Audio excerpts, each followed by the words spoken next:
Hello student, फिर से आपका वेलकम है गीत चैतन्य क्लास में। आज हम देखेंगे magnetic field induction at a point on axis of circular coil. Okay, so consider a circular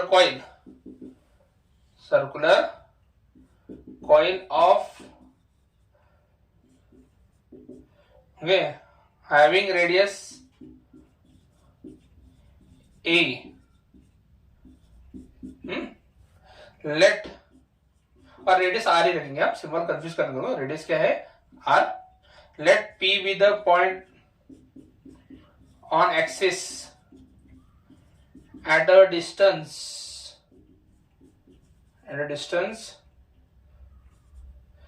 z from central of circular coil. P हा असं बिंदू आहे, तो किती अंतरावर आहे? z या अंतरावर आहे कुणापासून? Centre of circular coil. Okay, so boys and girls, now we will divide the circular coil into number of elements. Okay, here is a point A, here is point B.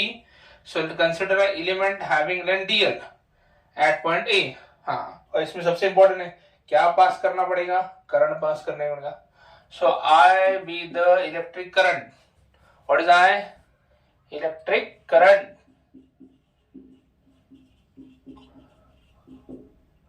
flowing through coil. Flowing through coil. Now here, consider an element at point A.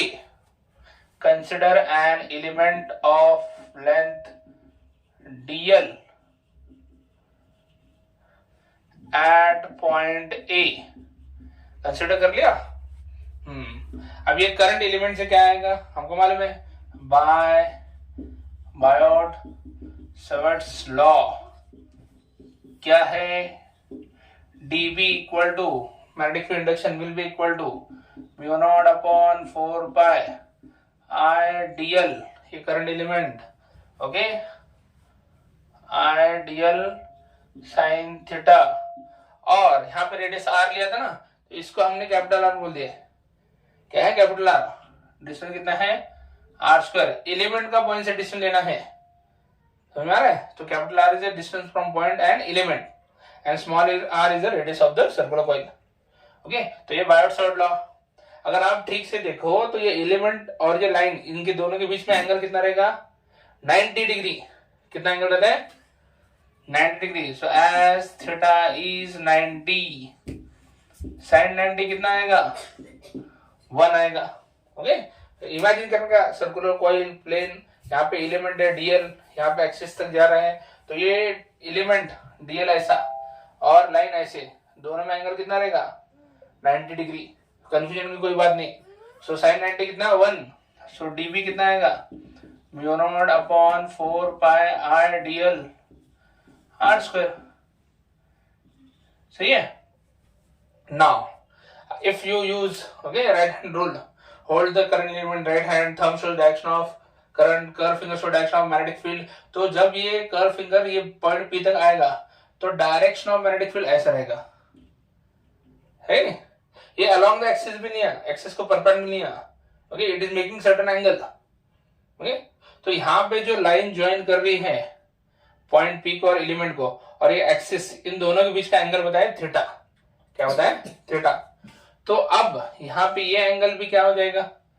Okay, it will be, sorry, ये angle क्या हो जाएगा? It will be theta. Okay, क्यों? क्योंकि ये line और ये line perpendicular है, ये वाली भी परपेंडिकुलर है. ओके, थोड़ा मैं आपको ज्योमेट्रिकल बताता हूँ. ये परपेंडिकुलर है. ओके, अगर मुड़ गया 30 डिग्री तो ये भी 30 डिग्री मुड़ना पड़ेगा, तो ही परपेंडिकुलर रहेगा. समझ में आ रहा है? तो horizontal angle equal to vertical angle. इसको एक्सप्लेन करने की जरूरत नहीं, समझ जाते हैं. सिर्फ याद रखो, horizontal angle equal to vertical angle. तो ये थीटा, ये भी theta. So dB result in two component, dB cos theta and dB sine theta. Same here. Okay, ये समझे ना? DB cos theta, dB sine theta. Same consider another element at point B. यहां पे भी magnetic field induction dB इस direction को by right hand thumb rule. Okay, उस point पे फिर से यहाँ पे भी एंगल थीटा, इधर भी एंगल थीटा, फिर से component dB cos theta dB sin theta. समझ में आ रहा है? तो हर एक एलिमेंट का dB cos theta diametrically opposite element के dB cos थीटा को क्या करेगा, कैंसिल ही करेगा, क्योंकि दोनों की डायरेक्शन अपोजिट है। तो हर एलिमेंट से पॉइंट P को एक ही कंपोनेंट मिलेगा dB sin थीटा। समझ में आ रहा है? तो अगर आप दो डायमेट्रिकली अपोजिट एलिमेंट लेते हो तो हर एक का जो dB है उसकी कंपोनेंट मिलेंगे dB cos theta dB sin theta, और dB cos थीटा हमेशा equal in magnitude opposite in direction, क्या हो जाएगा, कैंसल। क्या रहता है फिर सिर्फ dB sin थीटा। समझे बेटा? और ये वाला थीटा क्या था, ये वाला थीटा इन दोनों के बीच का एंगल था, और ये एंगल कितना रहता है, 90 डिग्री, sin 91। ओके, तो उस थीटा में इस थीटा में कंफ्यूज होने का नहीं। Okay, so here now dB vector resolved in two components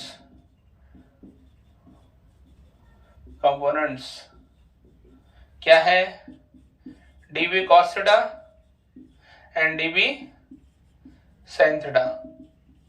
okay, so all dB resolved in, okay, so dB cos theta क्या है, equal in magnitude, equal and opposite, equal in magnitude, opposite in direction, equal and opposite, hence cancel each other, cancel each other।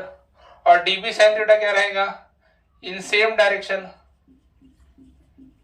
same direction। इसलिए हम उसको क्या कर सकते हैं, add up कर सकते हैं। So therefore resultant magnetic field, resultant magnetic field का फॉर्मूला क्या रहेगा, at point P will be B equal to integration of dB cos sin theta. ये समझ में आ रहा क्या? ओके, तो इसका dB sin थीटा इधर ही है, इसका dB sin थीटा इधर ही है, यहाँ का एलिमेंट भी dB sin थीटा उधर ही है, तो सभी का dB sin थीटा कुछ डायरेक्शन क्या है, सेम है। अगर डायरेक्शन सेम है तो वेक्टर में एडिशन करते हैं, सभी का कंटीन्यूअस एडिशन, इसलिए क्या कर रहे हैं हम, इंटीग्रेशन। समझ में आ रहा है? तो फिर डायग्राम तो हमको लगेगा, इसलिए मैं ये सब रब कर देता हूँ। ओके, उम्मीद करता हूँ आपको कॉपी कर लिया होगा, ये बताओ, नोट डाउन कर लिया होगा। सो B इक्वल टू dB की जगह mu naught upon 4 pi I dl upon r square, और क्या है, साइन थीटा। अब गौर से देखो इस डायग्राम को। ओके, साइन थीटा का क्या फॉर्मूला आएगा यहाँ पे, और sine theta opposite upon hypotenuse, small r upon capital R। तो यहाँ पे क्या लिखेंगे, small r upon capital R। समझ में आ रहा है?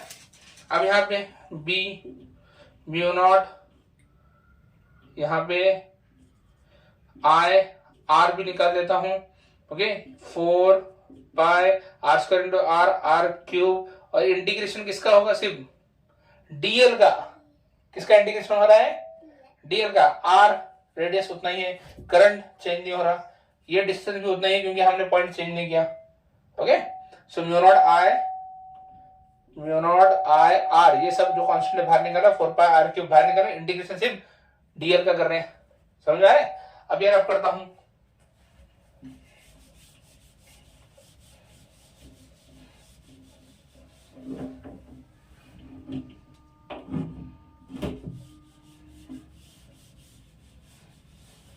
तो बच्चा दो, अब क्या करना है, इंटीग्रेशन किसका करना है, dl का। So B equal to B axis है, ये B एक्सिस, B एक्सेल, तो magnetic field induction around axial point. ठीक है, क्या आएगा, mu naught I R 4 pi R cube, और इंटीग्रेशन ऑफ dl, सब dl जोड़ दिए तो क्या आता रहता है, when you add all the dl's what you get, circumference of a circle। क्या मिलता है, circumference of circle means 2 pi R, this pi get cancel, 2 1 2 2 R into R square, so mu naught I R square 2R cube। Okay, यहां तक easy था। अब हम R की जगह क्या लिख सकते हैं, how we can replace R। so see this right angle triangle, क्या है ये, right angle triangle, So this point is called P, this center is O, this is A. In triangle AOP, in triangle AOP क्या होगा? By Pythagoras theorem,